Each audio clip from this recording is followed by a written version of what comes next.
네, 오늘은 우리가 요한계시록 8장의 말씀입니다. 벌써 8장까지 오게 됐죠. 요한계시록은 사도 요한이 그때 본 일, 이제 있을 일, 그리고 먼 미리 장차될 일에 대해서 얘기하고 있습니다. 1장부터 3장까지는 그죠? 이전에 있었던 두 가지 일, 그리고 4장부터 해서 4장과 5장은 하늘에 있는 보좌 앞, 하늘 예배의 장면을 우리가 보게 됐고요. 그리고 따지고 보면 6장부터 장차될 일이 시작이 됐죠. 6장부터 해서 6장은 우리 일곱 번째 일곱 인이 떼어지는 사건을 우리가 보게 되고요. 그리고 7장은 그 사이 오늘 마지막 일곱 번째 인을 떼기 전에 잠깐 멈췄다가 그때 하나님의 백성 종들에게 천사들이 인 치는 사건이 지난 7장에 얘기 있었습니다. 예루살렘에 천사들이 인을 치고 그리고 난 이후에 예루살렘이 멸망했고요. 요한계시록 7장에서는 하나님의 천사가 온 세상에 하나님의 종들에게 인을 칩니다. 그러면 그 이후에 일어날 일은 이 세상이 그죠? 멸망하게 될 것을 예언하고 있는 그런 말씀이 요한계시록 7장이었습니다. 그러면 마지막 일곱 번째 인이 떼어질 때 어떻게 되냐? 그게 오늘 바로 우리가 좀 전에 읽었던 8장 1절의 말씀입니다. 일곱 번째 인이 떼어졌을 때 일곱 번째 나팔이 등장하게 된다는 겁니다. 오늘 우리가 요한계시록 1장부터 22장까지 전반적인 내용을 우리가 안 살폈더라고요. 그래서 제가 그림을 통해서 대략 한번 살펴볼까 합니다.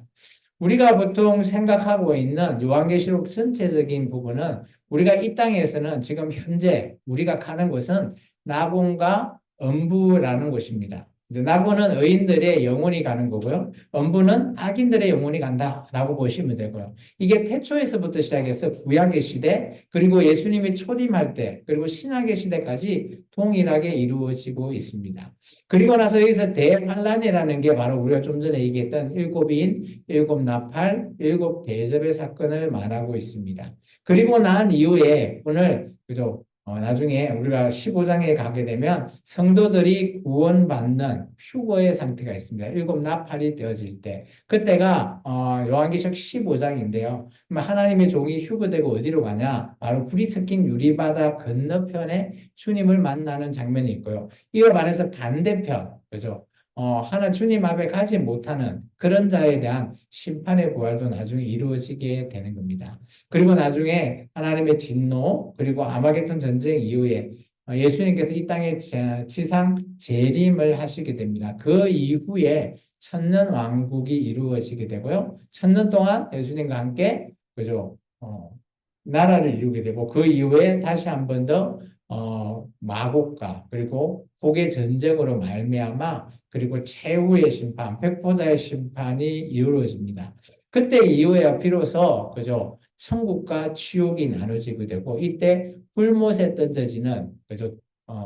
짐승, 두 짐승, 바다에서 올라온 짐승, 육지에서 올라온 짐승을 그리고 사탄을 오늘 불못에 던지게 되는 그 사건이 나중에 계시록에 21장, 20장, 21장에 이루어져 있어요. 이런 전반적인 흐름이 이렇게 흘러가고 있는데 우리가 지금 보고 있는 것은 바로 대환란의 사건을 보게 될 것입니다. 오늘 우리가 좀 전에 봤던 일곱 나팔 소리, 이게 7절에 보면 일곱 번째 인을 뗐을 때 일곱 나팔이 오늘 등장하게 됩니다. 일곱 번째 인을 뗐을 때 그래서 시간이 좀 한 반 시간 좀 조용하고 있다가 알고 봤더니 하나님 앞에 일곱 천사가 섰는데 일곱 나팔을 받았다는 거예요. 일곱 인을 뗐을 때 일곱 나팔이 등장하게 됩니다. 그럼 이 일곱 나팔이 뭐냐? 나중에 알고 봤더니 심판입니다. 하나님의 심판을 얘기하고 있습니다. 이 일곱 번째 나팔은 그래서 크게 첫 번째부터 오늘 우리가 보게 될 첫 번째에서부터 해서 네 번째 나팔은 자연에 대한 재앙을 얘기하고 있고요. 그리고 다섯 번째, 여섯 번째, 일곱 번째는 또 다른 화가 일어날 것을 말하고 있습니다. 봤을 때 오늘 2장에 보면 그죠? 일곱 천사가 일곱 나팔을 받았고요. 그런데 놀라운 거는 그런 장면을 사도 요한은 보고 있고요. 그리고 나서 또 다른 곳을 보게 됐습니다. 또 다른 천사가 와서, 그죠? 제단 곁에, 이 제단이라는 것이 어딘 겁니까? 하나님 보좌 앞 제단 곁이죠. 그리고 순교자들이 제단 앞에 있다라고 하는 그 제단인 겁니다. 그곳에 서서 금 향료를 가지고 많은 향을 받았으니 이는 모든 성도의 기도와 합하여 보좌 앞 금제단에 드리고자 한다. 그러면 이 말이 뭔가 하면 우리가 이 땅에서 기도를 하는 성도들의 기도가 하나님 앞에, 그죠? 여기 보면 제단 앞에 있는 향을 담고 있는 금 향료 위에, 그죠? 하나님 앞에 내어드리는.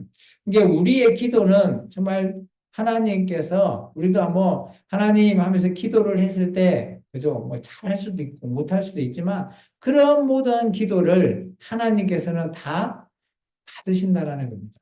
그것도 놀라운 거는 금으로 되어 있는 향로를 가지고 그 안에 가득 담아가지고, 그죠? 그러니까 앞에, 제단 앞에 드리는 겁니다. 그러니까 향연이라고 하는 게 뭔가 하면, 그죠? 향을 피우는 연기입니다. 그런 향연이라는 것이 성도의 기도와 함께, 그죠? 천사들 손에서 하나님 앞에 들어지는 겁니다. 그러면 하나님은 늘 성도들의 기도를 받는 것을, 그죠? 늘 받는 거죠. 쉽게 말하면, 회사에 그 CEO가 있으면, 그죠? 밑에서 결제 서류들이 막 올라오잖아요. 그러면 막 결제를 해야 되잖아요. 이게 뭔지 하나하나 일일이 보면서 결제를 하고 그 일을 진행시키듯이 하나님께서 우리의 모든 기도를 다 들으시고 결제하신다라고 보시면 됩니다. 그래서 우리의 기도가 응답되고 응답 안 되고 이러면 하나님이 그런 모든 것들을 다 우리의 기도 하나하나를 다 하나님께서 다 알고 계신다라고 봐야 되죠. 왜냐? 그래야지만이 하나님께서 나중에 우리가 하나님 앞에 심판대 앞에 섰을 때 하나님과 대면할 날이 있을 겁니다. 언젠가는 백보자의 심판. 그때 섰을 때 우리가 하나님 내가 이래 했는데 아시나요? 물어볼 때 하나님 다 알고 계셔야 되죠. 그죠? 그만큼 우리는 하나님의 존재를 너무 작게 여기면 안 됩니다. 하나님은 이런 모든 우리의 기도들도 다 들으시고 또 그 기도에 대한 응답들도 하나님께서 다 하신다라는 것을 오늘 말하고 있는 겁니다. 오늘 나팔이, 그죠? 불려지기 전에 이런 기도라고 하는 이 장면이 왜 등장을 했냐라고 하는 것은 오늘 이 나팔이 불려지면 재앙이 일어납니다. 이 땅에 재앙이 발생해요. 지금도 우리도 어떻게 보면 재앙 중에 하나죠. 가뭄. 그리고 지금은, 그죠? 낮에는 폭염, 밤에는 열대야. 지금 덥죠? 진짜, 너무 덥습니다. 에어컨이 없으면 살 수가 없죠. 그런데 이거는 그냥 맛배기라고 보시면 됩니다. 이 재앙이 지금은 맛배기인데 이것에 어마어마한 그런 재앙이 우리에게 올 거라는 거죠. 그런 재앙이 왔을 때 성도들이 어떻게 해야 될까요? 어마어마한 재앙이 오면 두렵잖아요. 무섭죠? 그죠? 그런데 오늘 왜 이 3절과 4절이 여기 있냐? 그러지 말라는 거죠. 우리에게 그런 재앙을 우리 믿는 기독교인도 당합니다. 같이 당하긴 하지만 우리에게 이것이 우리의 소망이 될 거다라는. 이제 그런 측면에서 오늘 3절과 4절이 먼저 일곱 나팔이 불려지기 전에 하나님 앞에 우리의 기도가 하나님은 다 받으신다. 이런 전제 조건을 지금 말하고 있는 거죠. 그죠? 그래서 의인은 하나님 앞에 우리 욥과 같은 경우도 한번 봐보십시오. 욥이 정말 그런 고통, 자식도 잃고 전 재산도 잃고 자기 몸도 그렇게 되고 그런 상황에서 하나님을 찾았지만 하나님이 그죠? 만나주지 않으니까 더 힘든 겁니다. 그런데 그런 와중에서 하나님을 만났을 때 자기가 이전에 했던 모든 것도 다, 그죠? 모든 것들이 다, 그죠? 끝나버릴 수 있고 하나님을 만남과 동시에 그게 다 해결되어 버린다는. 그러니까 오늘 우리가 하는 기도들, 이런 모든 기도는 하나님을 만나면 모든 것들이 다 해결받을 수 있는 그런 상황으로 보시면 됩니다. 그래서 오늘 일곱 나팔을, 그죠? 일곱 인을 떼니까 일곱 나팔을 잡고 있는 일곱 천사들이 줄을 섰습니다. 그죠? 이렇게 줄을 섰죠? 그러면 첫 번째 나팔부터 어떤 것을 한번 하는지 한번 풀어보겠습니다. 자, 우리 5절, 6절, 7절입니다. 첫 번째 나팔 같이 읽겠습니다. 천사가 항로를 가지고 제단에 불을 담아다가 땅에 솟음에 우레와 음성과 번개와 지진이 나더라. 일곱 나팔을 가진 일곱 천사가 나팔 불기를 준비하더라. 첫째 천사가 나팔을 부니 피 섞인 우박과 불이 나와서 땅에 쏟아지매 땅의 3분의 1이 다 타버리고 수목의 3분의 1도 타버리고 각종 푸른 풀도 타버렸더라. 첫 번째 천사가 나팔을 불렀을 때 이 땅에 있는 3분의 1, 그죠?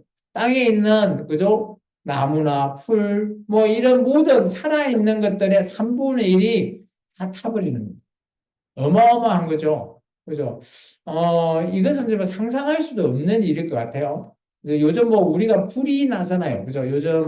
요즘 불 나면, 산불이 나면 잘 끄지지 않죠. 메말라가지고 꺼지지 않는데, 보통 보면 산불이 나면 우리나라도 그때 강원도나 있는 산불 났을 때 보통 뭐 한 20일 이렇게 가는데 미국 같은 경우 산불 나면 한 달 이상을 가요. 뭐 어마어마하게 집도 삼키고 다 태워버립니다. 이제 그런 정도는 그냥 맛배기라는 거죠.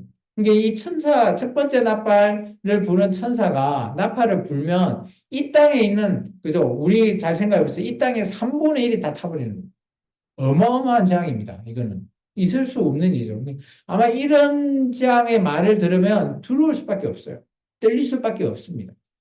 자, 두 번째 천사, 세 번째 천사 봅니다. 자, 같이 읽습니다. 둘째 천사가 나팔을 부니 불붙은 큰 산과 같은 것이 바다에 던져지매 바다의 3분의 1이 피가 되고 바다 가운데 생명 가진 피조물의 3분의 1이 죽고 배들의 3분의 1이 깨지더라. 셋째 천사가 나팔을 부니 횃불같이 타는 큰 별이 하늘에서 떨어져 강들의 3분의 1과 여러 샘들에 떨어지니 이 별들은 선수기라. 물의 3분의 1이 선수기 되매 그 물이 썬 물이 되므로 많은 사람이 죽더라. 두 번째 천사가 불렀을 때는, 그죠? 어마어마한 것들이, 그죠? 불이 붙어 있는 큰 산과 같은 것이잖아요. 그러니까 산은 아닌데, 그런 산같이 큰 불이 붙은 것이 바다에 떨어졌다는 거예요. 그러면 우리가 잘 한번 생각해 보면, 불이 붙은 산과 같이 어마어마한 큰 존재, 우리가 여섯 번째 인 떨어질 때 별이 떨어진다 그랬잖아요. 행성이 떨어지면 우리 지구를 이렇게 통과할 때, 대기권을 통과할 때 이게 불이 나거든요. 마치 그런 형태의 형상, 그런 것들이 이 땅의 바다에 떨어졌다라는 겁니다. 바다에 떨어지니까 바다의 생물들 있잖아요. 모든 생물의 3분의 1이 다 죽어버리고요. 그리고 바다에 배들이 움직이잖아요, 지금도. 그런 배들의 3분의 1이 다 깨져버리는 겁니다. 이게 놀라운 거는 지금 나팔은 이 땅의 3분의 1은 모든 것들이 끝장난다라는 거예요. 그리고 세 번째 천사가 나팔을 불었을 때는 이게 이제 우리 땅에 살아있는 사람에게 직격탄이 되는 거예요. 우리가 물을 마셔야 되잖아요. 근데 물이 어때요? 썬 쑥이 된대요. 이 썬 쑥이라는 것은 말 그대로 이게 먹지 못하는 그런 물이에요. 마치 우리가 그 모세가 광야를 그죠 출애굽해서 갔을 때 느비딤인가요? 그곳에 물을 마시는데 너무 써가지고 그죠 안색을 쳤을 때 마치 그게 이제 물이 바뀌어서 먹을 수 있듯이 물이 쓰면 먹을 수가 없는 거죠. 그죠? 이 선숙이 되어버린다는 거예요. 물의 3분의 1이. 그러면 이건 어떤 상황일 때 이렇게 될까요? 물이 쓴숙이 된다. 이게 보면 횃불같이 타는 큰 별이 하늘에서 떨어져요. 이게 제가 보면 두 번째 천사는 세 번째 천사는 아마 하늘에서 별이 떨어지는 그런 상황인데 바다에 떨어지고 그리고 땅에 떨어지는 거죠. 근데 땅에 떨어지는 것은 강물이 아예 그죠. 물샘이나 이런 데 떨어져서 물을 못 먹는 그러면 이 땅에서 살아가는 사람의 3분의 1의 물이 다 오염이 돼버리는 거예요. 그죠? 먹지 못하는 거죠. 근데 이제 이 일은 이제 큰 별이라고 되어 있는데, 이 선숙이라고 하는 것이, 그죠? 러시아, 우크라이나 지역의 그런 단어로 번역하면 이 쑥이라고 하는 그 단어가 체르노빌이라고 합니다. 여러분, 체르노빌 하면 떠오르나요? 떠오르는 곳 있죠? 그죠? 그죠? 핵발전소가 있는. 그리고 그 핵발전소가, 그죠? 그 일본처럼 우리 일본도 그렇게 지진이 나서 일본은 그게 핵연료봉이 막 펴져가지고 그죠? 핵 그런 것들이 유추가 되고 또 물도 막 지금 막 뿌리고 있잖아요. 그것보다 훨씬 전에 우크라이나에 지금 옛날에 그때 당시에 러시아죠. 소련의 체르노빌이라는 곳에서 그게 핵발전소가 이루어져 있다가 그것이 붕괴됨으로 발생하는 이게 그 당시는 그런 모든 방사선 때문에 어마어마하게 고통받는 이게 지금도 그쪽 체르노빌이나 이런 쪽이 그 뭐 접근하지 못하고 합니다. 왜냐하면 방사성이 그만큼 높았어요. 근데 한번 생각해 보시면 지금 우리나라도 전 세계적으로 보면 지금 우리가 그런 그 탄소 수치를 낮추기 위해서 그죠? 자연에서 나타나는 뭐 태양이나 풍력이나 이런 것 이게 탄소 배출량을 낮추자라고 하잖아요. 그중에 우리나라가 그 배출을 낮추고 전력을 완만하게 수급하기 위해서 윤석열 정부는 뭘 주장한 줄 알아요? 문재인 정부는 아예 이것을 없앴어요. 없애려고 했는데 반대로 지금 윤석열 정부는 이것을 더 짓자고 해요. 그게 바로 핵발전소입니다. 원자력 발전소. 그죠? 근데 이 땅에 보면 지금 놀라운 거는 한번 봐보실래요? 우리나라를 비롯해서 일본, 중국의 원자력 발전소가 어마어마하게 많습니다. 이곳에 하늘에서 별이 떨어진다고 생각해 보십시오. 이 땅에 있는 모든 물이 다 오염돼 버립니다. 그죠? 먹을 수도 없죠. 지금 우리 그 후쿠시마 그 쪽에서 오염수 방출하는 것도 문제가 많이 되잖아요. 아마 올해인가요? 내년이나 정도 되면 그때 버렸던 것이 이제 해류를 통해서 우리나라 쪽으로 온다고 합니다. 그러면 우리가 그런 부분이 방사성 이거는 뭐 처음이다 보니까 그래서 이게 문제가 있다, 문제가 없다 많이 얘기를 하고 있지만 아마 이게 제 생각에는 저는 이제 잘 모르겠지만 제 생각에는 과학자도 아니지만 제 생각에는 이거는 어떻게 보면 문제가 있다라고 볼 수밖에 없어요. 이게 놀라운 거는 지금 세 번째 나팔이 떨어졌을 때 이 땅에 원자력 발전소 이런 것들이 하나씩 둘 개 터지면 이 땅에 있는 물이 이렇게 오염되죠. 전 세계적으로 봤을 때 원자력의 이런 상황을 보면 어마어마합니다. 근데 지금 유럽이나 이런 쪽에는 이런 원자력을 줄이고, 그죠? 뭐 태양열이나 풍력, 뭐 이런 속으로 해서 이런 발전을 바꾸려고 지금 노력하고 있죠. 근데 지금 우리나라는 아직까지 지금 역행하고 있어서 너무 좀 안타깝긴 한데, 정말 이런 걸 보면 지금 우리가 살고 있는 이곳도, 그죠? 어, 어, 너무 위험한 그런 곳이긴 합니다. 계속해서 볼게요. 네 번째 천사가 오늘 나팔을 봅니다. 12절부터 13절입니다. 넷째 천사가 나팔을 보니 해 3분의 1과 달 3분의 1과 별들의 3분의 1이 타격을 받아 그 3분의 1이 어두워지니 낮 3분의 1은 비추임이 없고 밤도 그러하더라.